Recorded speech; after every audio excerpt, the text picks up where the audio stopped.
அறிவே மனம். உங்கள் உளவியல் சகோதரி எம்எஸ்கே பிரியா. உங்களுடைய நினைவு அழுத்தம் உங்களுக்கு உடல் சார்ந்த மனம் சார்ந்த பாதிப்பை உண்டாக்கும், செயல் தடையை உண்டாக்கும். அதாவது தெய்வத்தால் ஆகாதெனினும் முயற்சிதன் மெய் வருத்த கூலி தரும் என்று அன்றே சொன்னார்கள். ஆனால் இன்று நம்மளுடைய எண்ணமானது, சிந்தனையானது, செயலானது நம்மனால் முடியாது, ஏதோ ஒருத்தர், யாராவது ஒருத்தர் நம்மளை உயர்த்த வேண்டும் என்ற எண்ணத்தின் அடிப்படையில் இயங்கிக் கொண்டிருக்கும் போது அது சாத்தியம் அல்ல. நாம் இப்போ ஏஐ உலகத்தில் வாழ்ந்துக்கிட்டு இருக்கிறோம், ஆர்டிஃபிஷியல் இன்டெலிஜென்சி.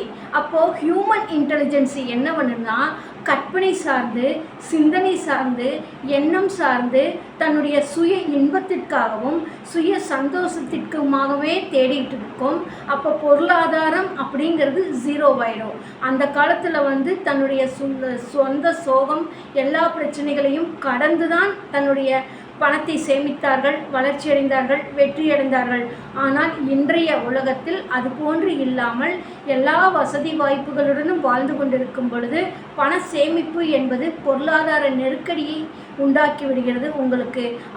அப்போ உங்களோட சிந்தனை, எண்ணம், செயல் எதை நோக்கி ட்ராவல் பண்ணுறது? உங்களோட அறிவுப்பாதை. அதை கண்டறியுங்கள்.